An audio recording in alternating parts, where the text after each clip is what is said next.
Hello students, हम पढ़ रहे हैं chapter acid base and salt. Okay, और यहाँ पे आज के क्लास में हम पढ़ने वाले हैं सॉल्ट्स एंड देयर टाइप्स। तो स्टार्ट करते हैं। पहला चीज है व्हाट इज सॉल्ट। ये सॉल्ट क्या होता है? क्या होता है salt? It is a compound which is formed by the reaction between acid and base. Suppose हमने एक एसिड लिया है और उसका रिएक्शन हम कर रहे हैं विथ ए बेस, तो सॉल्ट एंड वाटर का फॉर्मेशन होता है। ठीक है, तो ये जो सॉल्ट फॉर्मेशन होता है इसको हम और एक टाइप से भी रिप्रेजेंट कर सकते हैं। क्या रिप्रेजेंट कर सकते हैं? हम ये बोल सकते हैं कि एसिड में जितना भी रिप्लेसेबल हाइड्रोजन एटम है, ओके, एसिड में जितना भी रिप्लेसेबल हाइड्रोजन एटम है वो अगर किसी दूसरे मेटल एटम या फिर एमोनियम आयन से रिप्लेस हो जाएंगे तब भी जाके सॉल्ट का फॉर्मेशन होता है। ठीक है, समझने की कोशिश करते हैं क्या चीज है। एसिड प्लस बेस सॉल्ट है। सपोज हमने लिया है HCl प्लस NaOH। जब वो अपने बीच रिएक्ट करेंगे they will give NaCl plus H2O। तो NaCl जो है वो हमारा क्या हो गया? सॉल्ट हो गया। ओके, और एक एग्जांपल लेते हैं H2SO4 प्लस MgOH होल 2, वो क्या देगा? MgSO4 plus 2H2O। Magnesium sulphate का फॉर्मेशन होगा। ओके, तो यहाँ पे जो फॉर्मेशन हुआ है sodium chloride and magnesium sulphate, they are salts. अभी ये समझने की कोशिश करते हैं कि यहाँ पे रिप्लेसेबल हाइड्रोजन एटम का कॉन्सेप्ट क्या है। देखो, हमारा जो पहला एसिड है HCl, यहाँ पे कितना हाइड्रोजन एटम है? 1 हाइड्रोजन एटम है। ठीक है, तो ये जो हाइड्रोजन एटम है अगर कोई दूसरा मेटल एटम या फिर एमोनियम आयन जो होता है NH4 प्लस आयन, वो अगर चाहे तो उसको रिप्लेस कर सकते हैं। ठीक है, देखो अभी सोडियम हाइड्रोक्साइड आया है, यहाँ पे आया है ना, तो सोडियम एक मेटल है, तो यहाँ पे सोडियम आके हाइड्रोजन को रिप्लेस किया है। क्या था? HCl था। जब सोडियम आके हाइड्रोजन को रिप्लेस कर दिया तब क्या बना? NaCl बना। ठीक है, और यहाँ पे देखो H2SO4, यहाँ पे 2 हाइड्रोजन एटम है और दोनों ही जो है वो रिप्लेस हो सकते हैं। ठीक है, और अभी को क्या है यहाँ पे? Magnesium hydroxide. तो मैग्नीशियम का जो एटम है वो हाइड्रोजन के एटम को रिप्लेस कर रहा है। ठीक है, तभी जाके मैग्नीशियम सल्फेट फॉर्मेशन हो रहा है। तो यही है हमारा सॉल्ट कैसे फॉर्मेशन होता है। हम क्या बोल सकते हैं कि कोई भी एसिड का रिप्लेसेबल हाइड्रोजन एटम जो है उसको अगर मेटल एटम ने रिप्लेस किया या फिर एमोनियम आयन ने रिप्लेस किया तभी सॉल्ट फॉर्मेशन होगा। ठीक है, अभी थोड़ा एमोनियम आयन का भी देख लेते हैं। लेते हैं HNO3 nitric acid plus ammonium hydroxide NH4OH। तो यहाँ पे एक ही हाइड्रोजन एटम है ना, वो भी रिप्लेसेबल है, रिप्लेस हो सकता है। उसको यहाँ पे कौन रिप्लेस करेगा? एमोनियम आयन रिप्लेस करेगा। एमोनियम आयन मतलब NH4 प्लस, तो वो आएगा इस हाइड्रोजन के जगह। तो अभी क्या बना? NH4NO3। तो अभी जो NH4 एमोनियम NO3 बना, एमोनियम नाइट्रेट, वो सॉल्ट है। ठीक है, जो कैसे बना है? जो एसिड का रिप्लेसेबल हाइड्रोजन में उसने एमोनियम ने हाइड्रोजन को रिप्लेस कर दिया। ओके, आया समझ में? और यहाँ पे इसके साथ क्या होता है? वाटर मॉलिक्यूल का फॉर्मेशन होता है। आया समझ में? ये हो गया हमारा क्या? रिप्लेसेबल। लिख लेते हैं यहाँ पे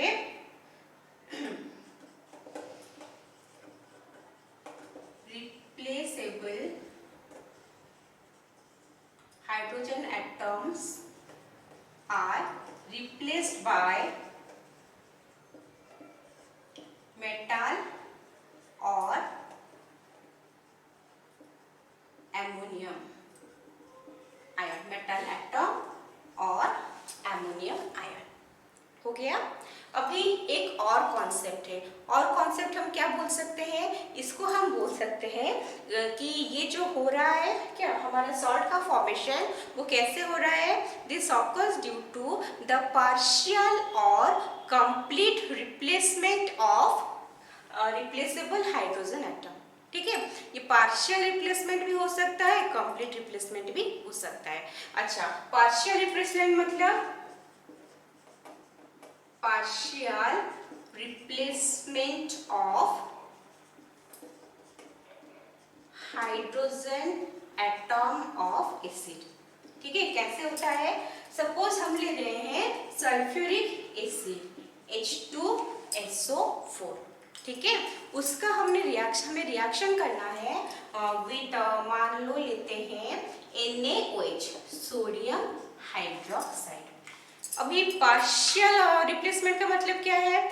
जितना हाइड्रोजन एटम रिप्लेसेबल है, मतलब वो रिप्लेस हो सकता है जितना हाइड्रोजन एटम, वो सारे हाइड्रोजन एटम रिप्लेस नहीं होंगे, उनका एक पोर्शन रिप्लेस होगा। जैसे हमारे यहाँ पे क्या है? सल्फ्यूरिक एसिड है, सल्फ्यूरिक एसिड में कितना हाइड्रोजन एटम है? 2 हाइड्रोजन एटम है, दोनों ही रिप्लेस हो सकते हैं। लेकिन अभी यहाँ पे जो फॉर्मेशन होगा सॉल्ट का, वो ऐसे फॉर्मेशन होगा कि यहाँ पे एक हाइड्रोजन एटम जो है वो तो रिप्लेस हो जाएगा, लेकिन जो सेकेंड हाइड्रोजन एटम है वो रिप्लेस नहीं हो रहा है, वो एज सच ही रह रहा है। मतलब H2SO4 में 2 हाइड्रोजन एटम था, है ना? तो एक है, तो एक हाइड्रोजन रिप्लेस होगा, किससे रिप्लेस होगा? मेटल कौन है यहाँ पे? सोडियम है। तो यहाँ पे एक हाइड्रोजन की जगह हम लिखेंगे सोडियम, हो गया। बाकी क्या बचा? एक H चला गया, बाकी बचा HSO4, वो भी यहाँ पे लिखेंगे NaHSO4। ओके, तो ये समझने का कोशिश करो कि जितना भी हो सकता था रिप्लेस हाइड्रोजन एटम, उतना रिप्लेस नहीं हुआ, उसका पार्शियल रिप्लेसमेंट हुआ है। एक ही हाइड्रोजन एटम रिप्लेस हुआ है और दूसरा रिप्लेस नहीं हुआ। ठीक है, तो पार्शियल रिप्लेसमेंट ऑफ एसिड से भी हमारा सॉल्ट का फॉर्मेशन हो सकता है। ठीक है, और उसके साथ उसको क्या मिलेगा? वाटर का मॉलिक्यूल फॉर्मेशन होगा। ओके, नेक्स्ट है कंप्लीट रिप्लेसमेंट। अभी कंप्लीट रिप्लेसमेंट क्या है? समझ में तो आ गया होगा। क्या है कंप्लीट रिप्लेसमेंट? ये होता है कि जितना भी हाइड्रोजन एटम रिप्लेस हो सकता है, वो सारे जो है वो रिप्लेस हो जाएंगे। किससे रिप्लेस होंगे? मेटल एटम से रिप्लेस होंगे। फॉर एग्जाम्पल हम यहाँ पे लेंगे H3PO4, फॉस्फोरिक एसिड। ठीक है, और यहाँ पे क्या लेंगे हम? एल्यूमिनियम हाइड्रोक्साइड लेते हैं, AlOH-O3। यहाँ पे 3 हाइड्रोजन एटम है, तीनों रिप्लेस हो सकते हैं, और हमें अभी हम क्या पढ़ रहे हैं? कंप्लीट रिप्लेसमेंट, तो हमें तीनों को रिप्लेस करना ही है। तो हम क्या करेंगे? तीनों हाइड्रोजन को निकाल देंगे और उसके जगह पे आएगा एल्यूमिनियम। ठीक है, तो एल्यूमिनियम आएगा तो क्या होगा? AlPO4, एल्यूमिनियम फॉस्फेट, और उसके साथ 3 मॉलिक्यूल ऑफ वाटर का फॉर्मेशन होगा। ठीक है, आया समझ में? अगर ये माइंड में क्वेश्चन आएगा कि हाइड्रोजन तो 3 एटम का था, एल्यूमिनियम तो 1 एटम है, तो एल्यूमिनियम ने कैसे 3 हाइड्रोजन एटम को रिप्लेस किया? तो आंसर इज, एल्यूमिनियम का जो वैलेंसी होता है वो 3 होता है, और हाइड्रोजन का जो वैलेंसी है वो क्या है? 1 होता है। ठीक है, इसलिए एक एल्यूमिनियम एटम जो है वो 3 हाइड्रोजन एटम को रिप्लेस कर सकता है। ओके, आया सबको समझ में? ठीक है, अभी और कॉन्सेप्ट की तरफ जा रहे हैं सॉल्ट का। सॉल्ट क्या होता है? वो एक ऐसा कंपाउंड होता है जिसमें पॉजिटिव और नेगेटिव आयंस रहते हैं। ठीक है, वो लिबरेट कब होते हैं? जब हम उन्हें वाटर के सॉल्यूशन, वाटर में डिसॉल्व कराएंगे। ठीक है, हम क्या बोल सकते हैं कि सॉल्ट्स आर द सब्सटेंसेस और salts are the compounds which when dissolved in water they give positive ions except hydrogen and negative ions except hydroxyl ion। आया समझ में कुछ? क्या बोले? Salts are the compounds which when dissolved in water, अगर हम उससे वाटर में डिसॉल्व करेंगे, जैसे NaCl ले लिए। ठीक है, NaCl को हम वाटर में डिसॉल्व करें तो उसको हम लिखेंगे NaCl aqueous। ठीक है, और जब डिसॉल्व करेंगे वो क्या देगा? वो कोई भी पॉजिटिव आयन दे सकता है एक्सेप्ट हाइड्रोजन आयन। यहाँ पे पॉजिटिव आयन क्या निकलेगा? सोडियम निकलेगा, Na+, plus any negative ion except hydroxyl ion, OH minus ion को छोड़ के कोई भी नेगेटिव निकल सकता है। तो यहाँ पे नेगेटिव कौन है? क्लोरीन है, दैट इज Cl माइनस। तो कोई भी सॉल्ट को अगर हम लेके वाटर में डिसॉल्व करेंगे तो वो एक पॉजिटिव आयन देगा, ठीक है। पॉजिटिव आयन को हम बोलते हैं कैटायन, और नेगेटिव आयन देगा, नेगेटिव आयन को हम बोलते हैं एनायन। ओके, वाटर में डिसॉल्व करेंगे तो कैटायन और एनायन देगा, ठीक है। तो यहाँ पे जो कैटायन और एनायन है दैट इज पॉजिटिव और नेगेटिव चार्ज है इन सॉलिड स्टेट, क्या होता है उनके बीच में फोर्स ऑफ अट्रैक्शन जो है वो स्ट्रॉन्ग रहता है, ठीक है। NaCl है जो force of attraction solid state में स्ट्रॉन्ग रहता है। लिख लेते हैं इसको, in solid state force of attraction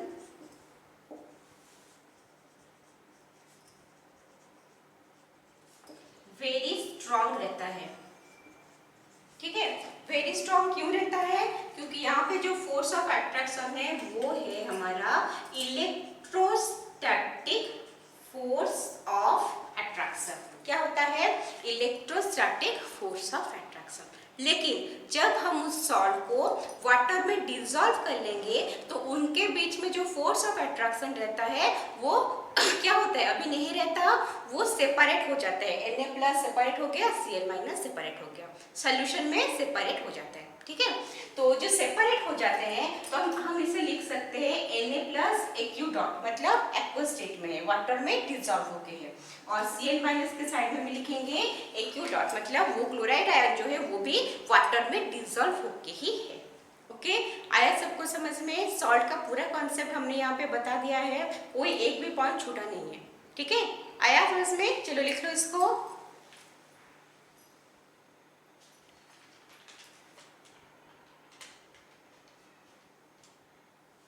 हो गया, मिटाते हैं।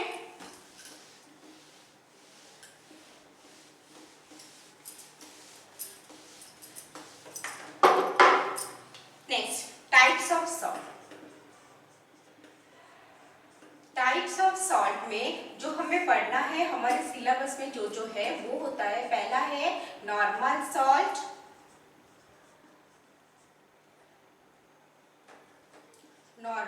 Salt, second acidic salt, third basic salt. Okay, तो फर्स्ट स्टार्ट करेंगे with normal salt.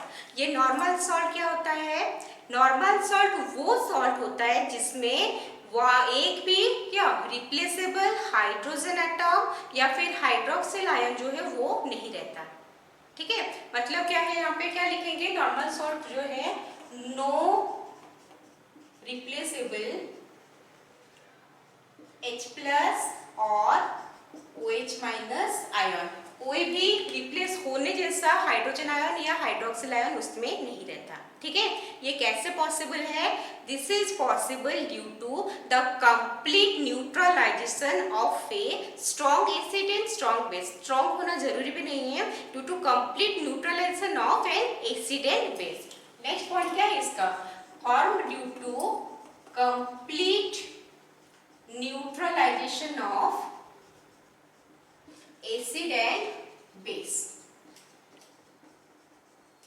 Okay, complete neutralisation मतलब पूरा जितना एसिड हम लिए हैं उसको, उसका एसिडिक मतलब उसका जो एसिडिक प्रॉपर्टी है उसको काउंटरएक्ट करने के लिए जितना बेस चाहिए एग्जैक्ट उतना अमाउंट हम लेके काम कर रहे हैं, ठीक है। एग्जाम्पल क्या है? एग्जाम्पल है जैसे HCl + NaOH। यहाँ पे एक हाइड्रोजन एटम H+ आयन निकल सकता है यहाँ से, तो एक जो H+ आयन निकल सकता है वो कितना OH- आयन के साथ ये कर सकता है, रिएक्ट कर सकता है? एक ही OH- के साथ रिएक्ट करता है, ठीक है ना। 1 H+ रिएक्ट्स विद 1 OH-, तो जितना H+ निकल रहा है उतना OH- उसको मिल जा रहा है रिएक्शन करने के लिए, ठीक है।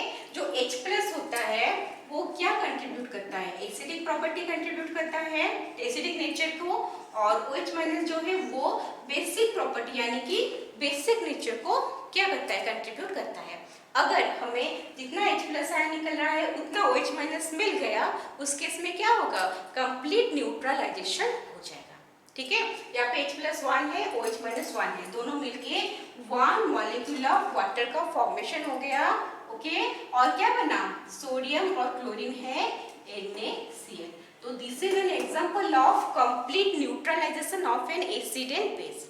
और एक एग्जांपल लेते हैं, H2SO4 प्लस MgOH2। यहाँ पे H2SO4 से कितना H प्लस निकल सकता है, 2H प्लस निकल सकता है। MgOH2 में से कितना OH माइनस निकल सकता है, 2OH माइनस निकल सकता है।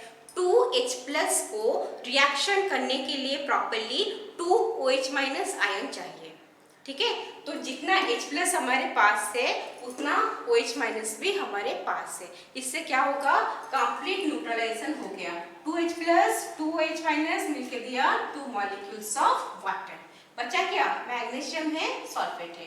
तो ये हो गया हमारा क्या, नॉर्मल सॉल्ट का फॉर्मेशन। ओके, आया समझ में। और एग्जांपल लोगे, देखो H3PO4 प्लस KOH। यहाँ पे अगर हम इसको रिएक्शन करने का कोशिश करेंगे तो यहाँ पे क्या होगा, 3H प्लस आयन निकल रहा है, लेकिन यहाँ से सिर्फ 1OH माइनस आयन निकल रहा है। 3H प्लस आयन रिएक्शन करने के लिए कंप्लीटली उसको 3OH माइनस आयन ही चाहिए।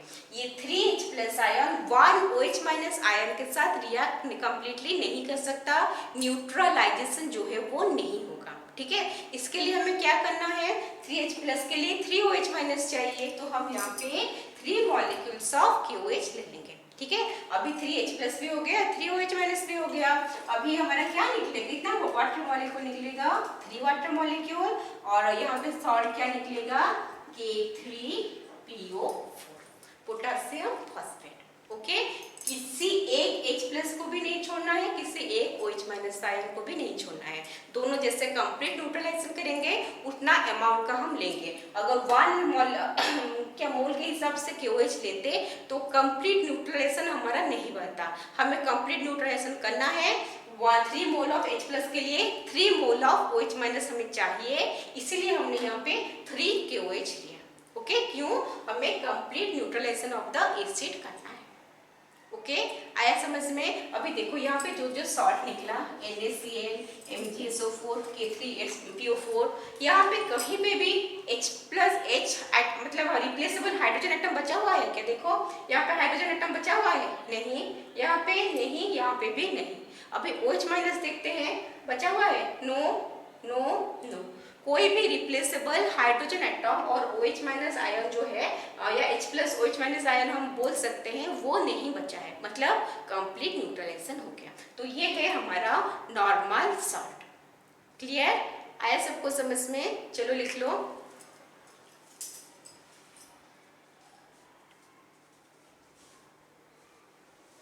हो गया, मिटाते हैं।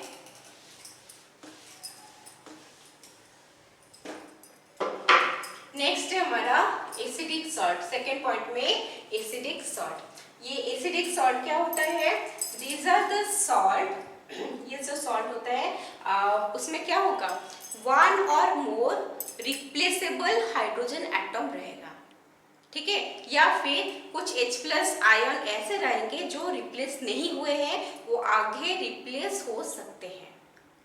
ठीक है, नाम से पता चला ना एसिडिक सॉल्ट। एसिडिक मतलब क्या, एसिडिक प्रॉपर्टी किसके वजह से आता है, अकॉर्डिंग टू जो आरएमएस कॉन्सेप्ट, एसिडिक प्रॉपर्टी किसके वजह से आता है, H प्लस की वजह से। तो अगर सॉल्ट में कहीं H प्लस बचा हुआ है और रिप्लेसेबल हाइड्रोजन एटम बचा हुआ है जो आगे जाके रिप्लेस हो सकता है, उसको हम बोलेंगे एसिडिक सॉल्ट। ठीक है, देखो पहले देख लेते हैं कैसे फॉर्मेशन होता है।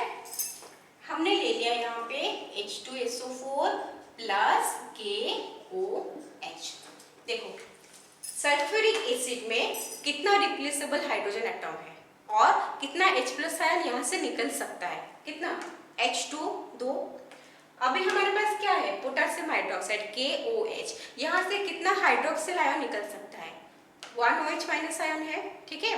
तो 2H plus ion 1 OH minus ion के साथ कंप्लीटली न्यूट्रलाइज हो सकता है क्या, नहीं हो सकता, ठीक है। लेकिन अभी हमारे पास इतना ही चीज है, हम उसका क्या अमाउंट इंक्रीज नहीं कर सकते, इतना ही गिवन है। तो हम क्या करेंगे, जितना हाइड्रोजन को जितना H plus ion OH minus ion के साथ रिएक्शन कर सकता है उतना वो कर लेगा, ओके।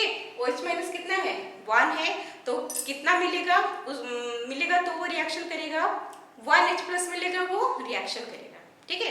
तो यहाँ से एक हाइड्रोजन रिप्लेस हो सकता है, क्यों, क्योंकि उसके साथ रिएक्शन के लिए 1 OH माइनस प्रेजेंट है, ठीक है। तो 1 OH minus 1 H plus react किया, 1 मॉलिक्यूल ऑफ वाटर का फॉर्मेशन हो गया, ओके। नेक्स्ट क्या बचा, अभी एक हाइड्रोजन अभी भी बचा हुआ है, यहाँ पे बचा है HSO4, एक H चला गया, क्या बचा है HSO4।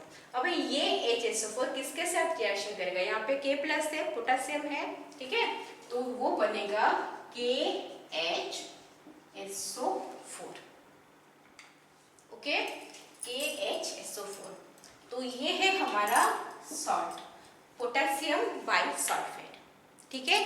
अभी ये सॉल्ट को देखो, ये सॉल्ट में कोई भी रिप्लेसेबल हाइड्रोजन एटम है क्या, और सेकेंड क्वेश्चन है, क्या यहाँ से कोई H प्लस आयन रिलीज हो सकता है क्या, आंसर इज यस। यहाँ पे तो H है तो वो रिलीज हो सकता है, वो आगे जाके रिप्लेस भी हो सकता है। कैसे रिप्लेस होगा, अगर हम यहाँ पे 1 KOH ना लेके 2 KOH ले लेते तब वो रिप्लेस हो जाता है इजीली, ठीक है ना। अगर यहाँ पे 2 पोटेशियम हाइड्रोक्साइड का 2 मोल्स का पोटेशियम हाइड्रोक्साइड हम ले लेते तो ये कंप्लीट न्यूट्रलाइजेशन हो जाता, ओके। अभी कंप्लीट न्यूट्रलाइजेशन नहीं हुआ, अभी क्या हुआ है, अभी पार्शियल न्यूट्रलाइजेशन हुआ है, ऐसा समझ में, पार्शियल न्यूट्रलाइजेशन हो गया, ठीक है। अच्छा, तो ये जो हुआ इसका रीजन क्या है, हमें रीजन पे देखना पड़ेगा, ओके। हमारे पास एसिड कुछ अमाउंट में अवेलेबल है, लेकिन उस एसिड के साथ कंप्लीटली रिएक्ट करने के लिए एक adequate amount of base available नहीं है, ठीक है, समझ में आ रहा है। अगर बेस KOH जो है वो 2 मोल्स का होता तो कंप्लीट रिएक्शन हो जाता, लेकिन 2 मोल्स का नहीं है, 1 मोल का है, मतलब क्या है, बेस का अमाउंट कम है, ओके। तो यहाँ पे क्या जो हमारा एसिडिक सॉल्ट बनता है वो कब बनता है, जब insufficient amount of base present रहता है, ठीक है। Insufficient amount of base present रहने से कंप्लीट न्यूट्रलाइजेशन नहीं हो पाता, पार्शियल न्यूट्रलाइजेशन होता है और यहाँ से एसिडिक सॉल्ट का फॉर्मेशन होता है। आया समझ में। और भी एग्जांपल हम ले सकते हैं, देखो यहाँ पे लेंगे H3PO4 फॉस्फोरिक एसिड और उसका रिएक्शन करते हैं विद NaOH। तो यहाँ पे मान लो हमारे पास शॉर्टेज है बेस का, इतना ही बेस है, ठीक है, 1 मोल का ही है, हम उसको ज्यादा इंक्रीज नहीं, किसी का भी हम अमाउंट यहाँ पे चेंज नहीं कर सकते, ओके। तो हम क्या करेंगे, यहाँ से कितना H प्लस निकल सकता है, 3H प्लस, यहाँ पे कितना OH माइनस निकल सकता है, 1 OH minus, 3H plus 1 OH minus के साथ रिएक्शन कर सकता है क्या, नहीं कर सकता, कंप्लीट न्यूट्रलाइजेशन नहीं होगा, उस केस में क्या होगा, 1 OH माइनस 1 H प्लस को ही न्यूट्रलाइज कर पाएगा, ठीक है। तो हमारा बना 1 मॉलिक्यूल ऑफ वाटर, हो गया। नेक्स्ट क्या बचा, अभी और 2 रिप्लेसेबल हाइड्रोजन एटम बचा हुआ है, ठीक है।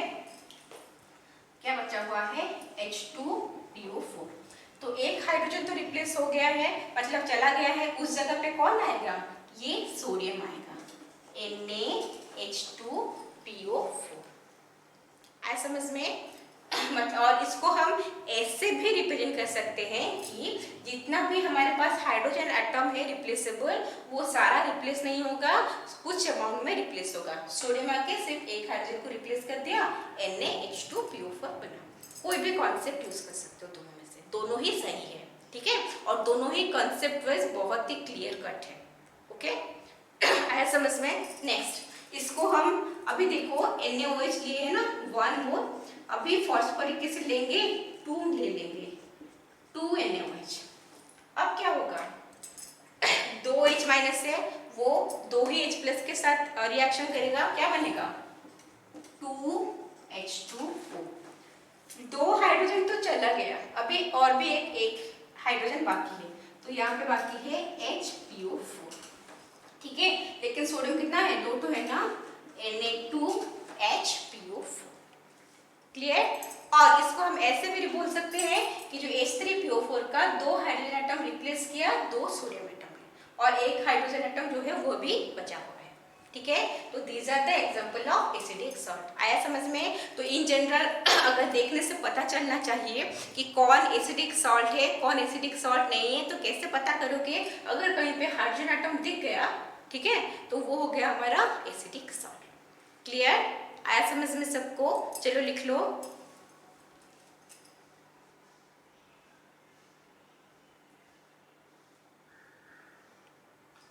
हो गया? मिटाते हैं।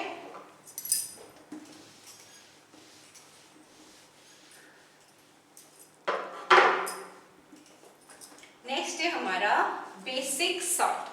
अभी अगर एसिडिक सॉल्ट अच्छे से समझ में आ गया है तो बेसिक सॉल्ट में समझाने के लिए कुछ ज्यादा बचा नहीं है। जो एसिडिक था वो ही बेसिक में हो रहा है, लेकिन अलग चीज होगा। वहां पे जो चीज H प्लस के साथ हो रहा था, यहाँ पे वो चीज OH माइनस के साथ होगा। ओके, स्टार्ट करते हैं। देखो रिएक्शन करेंगे HCl प्लस, यहाँ पे हम लेते हैं MgOH, हाइड्रोक्लोरिक एसिड, और लिए हैं मैग्नीशियम हाइड्रोक्साइड। ठीक है, तो बेसिक सॉल्ट का डेफिनेशन क्या होगा? जो अकॉर्डिंग टू एसिडिक सॉल्ट जैसे पढ़ लिए हो उस हिसाब से बेसिक सॉल्ट का डेफिनेशन क्या होगा? बेसिक सॉल्ट का डेफिनेशन वो होगा कि जहां पे 1 और मोर रिप्लेसेबल OH माइनस आयन मिल सकता है जिस सॉल्ट से। मतलब यहाँ पे क्या है, लिख सकते हैं 1 और मोर रिप्लेसेबल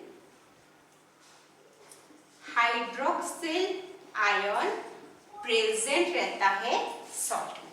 ओके, तो हम क्या कर रहे हैं? यहाँ पे HCl और मैग्नीशियम हाइड्रोक्साइड को लिए हैं। ठीक है, हमारे पास 1H प्लस है, OH माइनस कितना है 2 है, तो कंप्लीट रिएक्शन के लिए क्या चाहिए?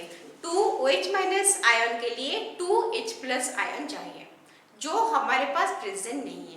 दैट मीन्स अभी यहाँ पे कंप्लीट न्यूट्रलाइजेशन होना पॉसिबल नहीं है। क्या होगा? यहाँ पे अभी भी पिछले बार की तरह पार्शियल न्यूट्रलाइजेशन होगा। ठीक है, क्या होगा? पार्शियल न्यूट्रलाइजेशन होगा। इससे क्या होता है? देखो जितना H प्लस था उतना ही OH माइनस के साथ रिएक्ट करेगा। 1H प्लस 1 OH माइनस, कितना वाटर होगा formation? 1 molecule of water formation होगा। नेक्स्ट बचा क्या? अभी मैग्नीशियम तो प्रेजेंट है, एक OH यूज हो चुका है, क्या बच्चा? और एक OH जो बाकी है, और यहाँ से हाइड्रोजन तो चला गया, कौन बच्चा? क्लोरीन। ठीक है, इसका नाम है बेसिक मैग्नीशियम क्लोराइड। ओके, क्या है? Basic magnesium chloride. इसको हम वैसे भी रिप्रेजेंट कर सकते हैं कि जितना रिप्लेसेबल हाइड्रोक्सिल ग्रुप है वो सारे रिप्लेस नहीं होते हैं। ठीक है, जैसे यहाँ पे सिर्फ एक ही रिप्लेस हुआ, बाकी रिप्लेस नहीं हुआ है। पार्शियल न्यूट्रलाइजेशन और है मतलब क्या टोटल रिप्लेसमेंट जो है वो नहीं हुआ है। ठीक है, कोई भी सॉल्ट जो है वो बेसिक सॉल्ट है कि नहीं है वो कैसे पता चलेगा? वही फॉर्मूला देखना है। अगर OH अवेलेबल है दैट मीन्स वो है बेसिक सॉल्ट। देखो यहाँ पे OH प्रेजेंट है ना, तो वो हो गया हमारा बेसिक सॉल्ट। जैसे हम पिछले बार एसिडिक सॉल्ट में क्या कर रहे थे? अगर सॉल्ट में हाइड्रोजन दिख जाए तो वो हो गया हमारा एसिडिक सॉल्ट। उसी तरह अगर OH दिख जाए तो वो होगा हमारा बेसिक सॉल्ट। ठीक है, नेक्स्ट चीज, बेसिक सॉल्ट कैसे फॉर्म होता है, मतलब किस रीजन के लिए फॉर्म होता है? ठीक है, फॉर्म ऐसे होता है कि देखो हमारे पास कुछ अमाउंट ऑफ बेस प्रेजेंट है, बट उतना अमाउंट ऑफ बेस को कंप्लीटली न्यूट्रलाइज करने के लिए उतना अमाउंट ऑफ एसिड प्रेजेंट नहीं है क्या? 2OH माइनस आयन रिलीज हो रहा है, लेकिन H प्लस तो एक ही रिलीज हो रहा है। अगर यहाँ पे 2HCl होता तो इजीली रिएक्शन हो जाता, कंप्लीट न्यूट्रलाइजेशन हो जाता ना। तो यहाँ पे क्या करेंगे, मतलब ये क्यों हो रहा है? Due to presence of insufficient amount of acid। Acidic salt में क्या हो रहा था? इनसफिशिएंट अमाउंट ऑफ बेस था, बेसिक सॉल्ट में इनसफिशिएंट अमाउंट ऑफ एसिड है। ओके, तो कुछ और एग्जांपल्स लेते हैं। क्या करेंगे?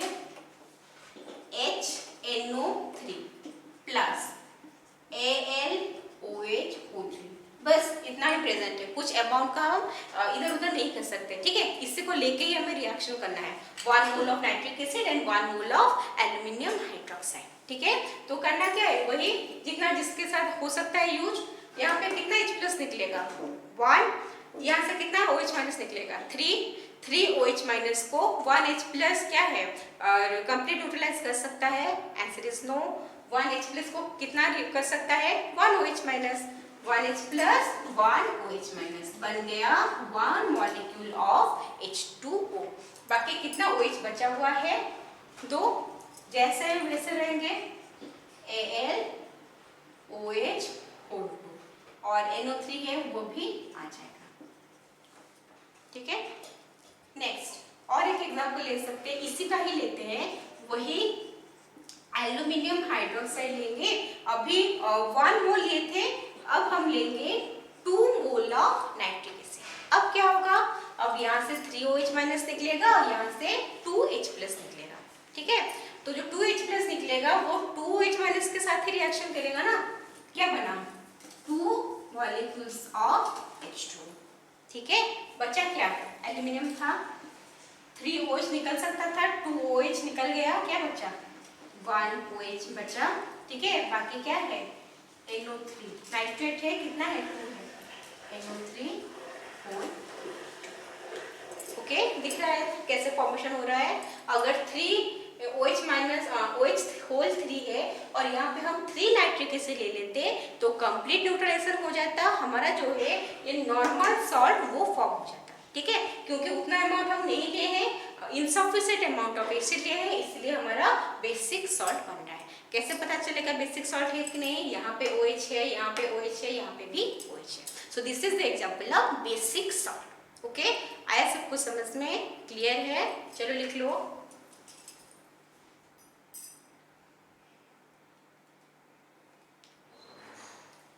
हो गया? तो यहाँ पे हमारा जो सॉल्ट और टाइप्स ऑफ सॉल्ट है वो यहाँ कंप्लीट होता है, ठीक है? इसके आगे के क्लास में हम सॉल्ट के कुछ दूसरे प्रॉपर्टी के बारे में पढ़ेंगे। ओके, टिल देन अच्छे से पढ़ाई करो ध्यान लगा के। ओके।